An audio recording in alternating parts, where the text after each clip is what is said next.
Alrighty, so there's these little rocker arms, and they are folded over. You see the shape of them. The flat part's top, and the little Tetris part is bottom. And that's the other side. So those pieces, that's two pieces of the paper sandwiched together and glued. And there's a little hole in the middle of each of these where supposedly a wire will go through. I say supposedly because I thought it would be impossible. What I decided to do was take a little pin, little thumbtack thing, and actually just poke them through, you know, before I cut them out, which seemed to make the most sense. And when I did this, lo and behold, things actually worked. I really didn't think it would be possible to do this, especially when you cut them apart. But the idea here is to punch through, and you go through those two layers, and you end up with a nice little hole. It takes a fair amount of pressure to do this. You can see my fingers, my fat fingers are getting colored. And now you have these little tiny, tiny holes. And then I ended up trying to use this brass, which seems to look about the right size. And I'm testing it right here for the first time. Does it go through the hole? And lo and behold, it does. So at that point, I'm like, sweet, maybe I can make this work. What we're trying to do is put this rod right through the middle of all of those rocker arms. You can see them on the top there, right there. That goes through all, obscures all of them, and then that whole thing gets put on top. And you can see there's individual rocker arms, and then there's piston rods and all that good rocker arms and piston rods and all that good stuff. So ultimately, what you need to do is, there are these. I put these tiny little posts on top of each cylinder. And that's where that long, skinny rod will attach to, and then the little rocker arms will attach onto the springs. But what I couldn't figure out how to do it, so what I did is I got my 12 of those little guys on there, and the one that's white, you can see right there, is glued in place.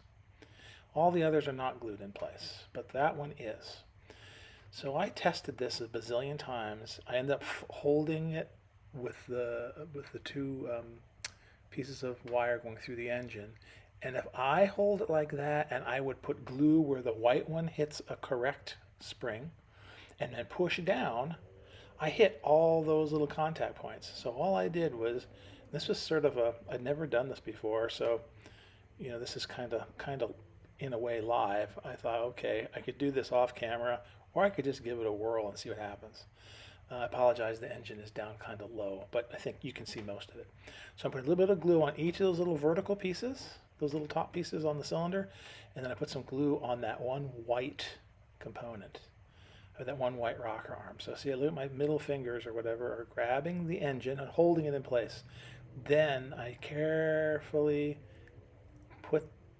position that one rocker arm that has glue onto a spring, and then I push down very carefully, because the brass, of course, will bend.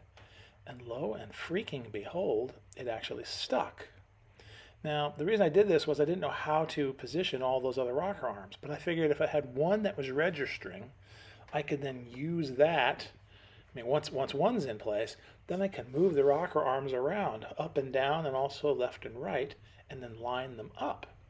Just put a little glue on the springs, line these suckers up, and then pop them in place. I thought it was a genius plan, and it actually turned out pretty well. So what I'm doing now is moving these, the ones that aren't cemented around, and I took them sort of one at a time. Here I was being cavalier and did like 4 at a time.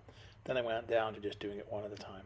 But I put a little bit of glue on top of the springs, and then I take tweezers or the X-Acto blade, and I flip up the rocker arm and then push it over so that it lines up with the spring, and just tap it down. And that's what I did for all 12 of these. Well, all 11 of them. And it worked really well. I kind of surprised myself. The only problem is that my geometries aren't absolutely precise. So when it's all done, some rocker arms are up, and some rocker arms are facing down, and some are horizontal. and in line with the top of the cylinder. But I'm just figure, heck, maybe that's just different positions of the valves. I don't. It certainly wouldn't be that obvious, but that's what I'm going to go with. It doesn't look bad when it's done, and it's going to be under the wing anyway. But it looks very, sufficiently detailed and busy, and all those dumb rocker arms actually lined up. And when it's all done, it looks good. I mean, the danger here is that your eye is going to immediately see when something is off. So you got 12 of those little pieces. They've got to be parallel to each other. And they should all be, I think, the same angle. Like I said, mine aren't, and that's because my springs aren't all the same size. I mean, I did the best I could, but in reality, it's hard to get them exactly right.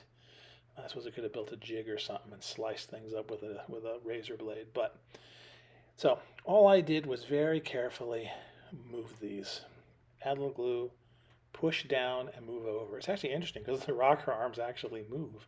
It's kind of cool. I never knew how anything like engines actually worked until I started working on cars and watching Vice Grip Garage on YouTube. But anyway, you can see how I'm doing this, and I sped it up because it's all the same every time. A little bit of super glue, roll these pieces over, and down they go. And this is surprisingly robust, and they stick on there very well. And there's the last one in real time, real speed, going in and attaching to the spring. And some of them, when they stuck way up in the air, I was kind of able to apply a little pressure and kind of bend them almost, and they look a little better. I mean, this is the raw footage here, and some of these are up pretty high, but I didn't want to go in and change the springs. But at this point, I'm kind of marveling at it because I never thought that I could get that little brass rod through all those pieces of paper and that they would line up and that they would look like piston rods.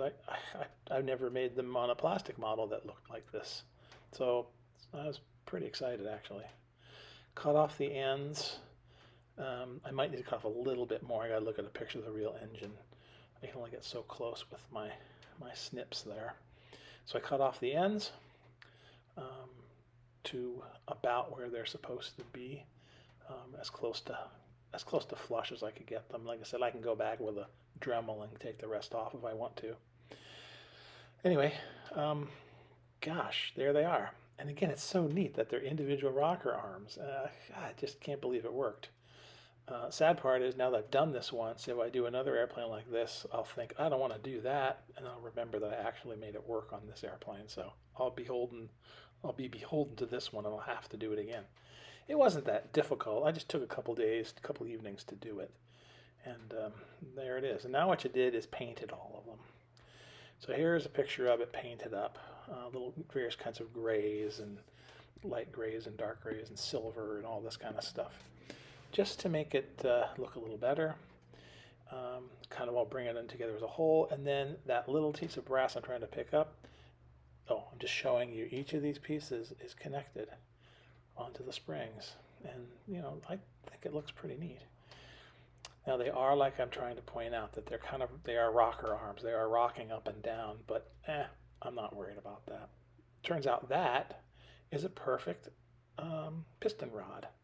So there's two of them. They attach onto the top side there. They attach to the rocker arm, and then they disappear into the body of the crankcase. So here they are. I've started to attach them, and I left one to show you. It's just tedious and not that exciting to look at. But what I do is very simply take some dividers and measure the distance. Then I take a Sharpie marker and I mark off the distance on my little piece of brass. And you have to be close, but it's not going to be perfect no matter what you do. You're going to have to sort of go back and do a little trimming and fiddling. And I wasn't able to do it perfectly every single time. Partially because, like I said, my clippers I don't think are all that perfect. They're Lowe's specials, and they aren't that great. But anyway, cut them, and then take some tweezers and test fit them. And then if it fits, you put it at the base, and you put it up there at the rocker arm where it's going to connect. And if it looks good, which I think this one actually did, it surprised myself. Usually they're too short or they're too long. I was kind of surprised. Putting them in, by the way, they don't actually match up perfectly to where they're supposed to go in the crankcase. If you look close, you can see they're not meeting it, but I think it's more important to make sure they're parallel to each other and that all of them are vertical. You don't want them to be crooked. And in the end, I think it looks pretty good. And again, interestingly busy. So there they are. I almost left them brass because they kind of stand out, look kind of cool, but I don't think they're supposed to be brass. I assume they're supposed to be black or silver. And since I wanted to see them, because I worked hard on them, I decided, for better or for worse, to give them a little shot of silver paint, which is what this is just showing. So I took a little aluminum or chrome or silver. This was chrome, I guess, is the only thing I had, and a very small brush, and you just start painting them.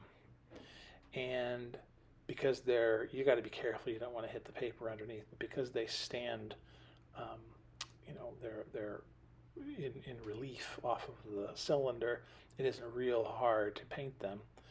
By the way, that's a Winsor & Newton brush, the kind that people are all agog about for painting military miniatures, faces and eyes and all that, pinstripes on tank crewmen. And they are expensive, and oh my goodness, they are lovely. If you ever buy them, they're expensive, but once you have them for a long time, and they just hold paint and are just easy to control. I guess you do get what you pay for in this case. So I'm just speeding this up because all I'm doing is painting them silver, making sure they look good, making sure that when I look at it, I don't see a lot of brass hanging around, and just checking them, making sure they look okay, and overall, neat looking engine. Not much left to do, but there you go. See, it just, it looks neat, and when it sits up on the pylon on the fuselage, it's really going to look cool.